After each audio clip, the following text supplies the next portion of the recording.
आप सभी को नमस्कार।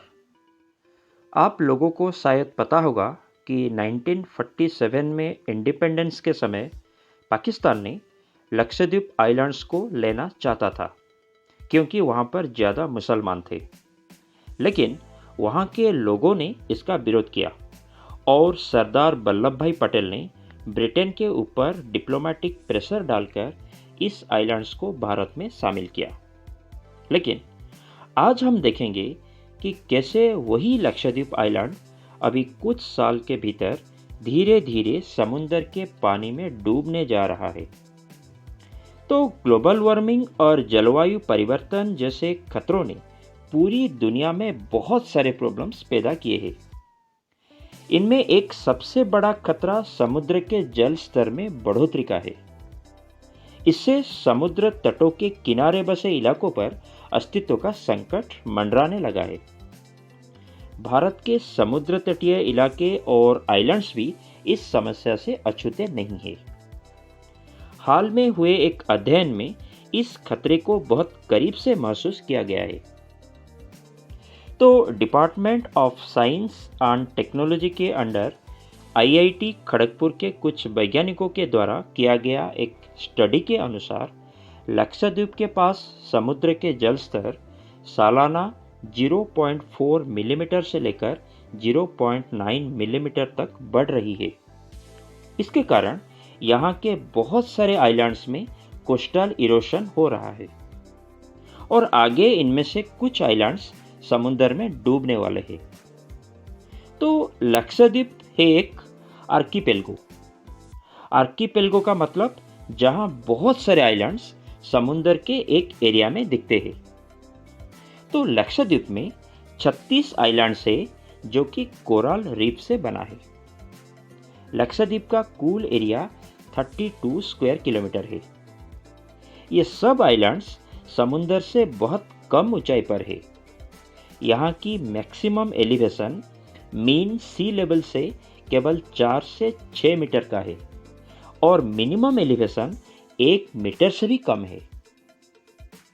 केवल 10 आइलैंड्स में लोग रहते हैं और इन्हीं 10 आइलैंड्स पर आईआईटी खड़गपुर के department of architecture and regional planning और department of ocean engineering naval architecture इनके वैज्ञानिकों ने जॉइंटली रिसर्च किया था।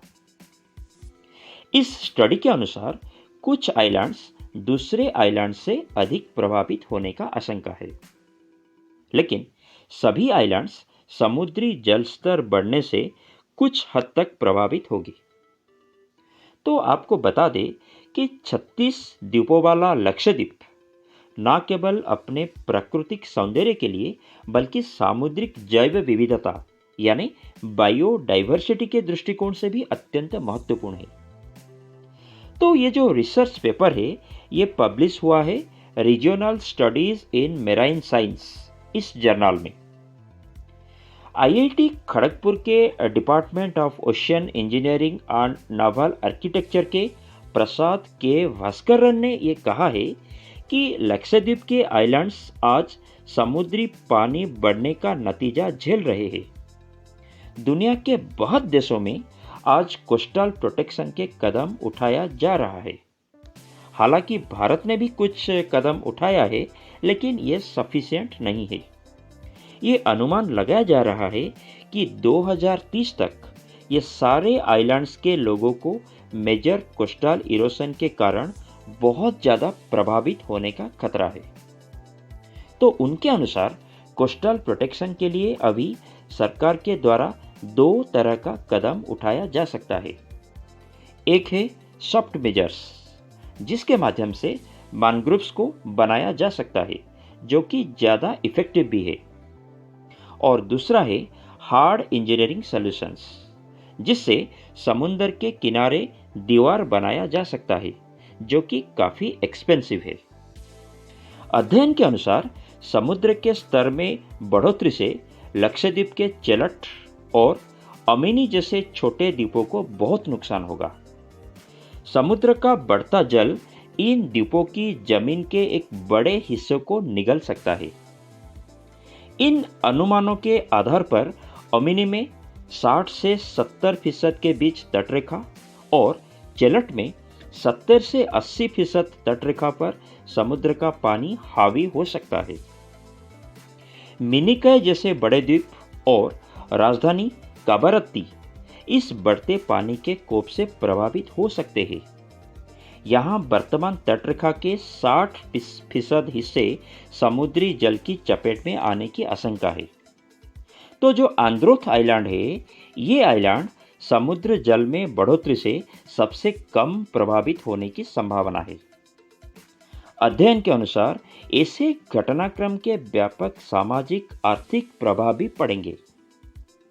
तो वैज्ञानिकों का मानना है कि तटरेखा के समीप रहने वाले लोगों पर इसका सबसे ज्यादा असर पड़ेगा। इतना ही नहीं, इस आइलैंड पर मौजूद इकलौता हवाई अड्डा यानी एयरपोर्ट, जो कि अगाटी द्वीप के दक्षिणी सिरे पर अवस्थित है और समुद्र जलस्तर में बढ़ोतरी से उसको भी भारी नुकसान पहुंचने की आशंका व्यक्त की गई है।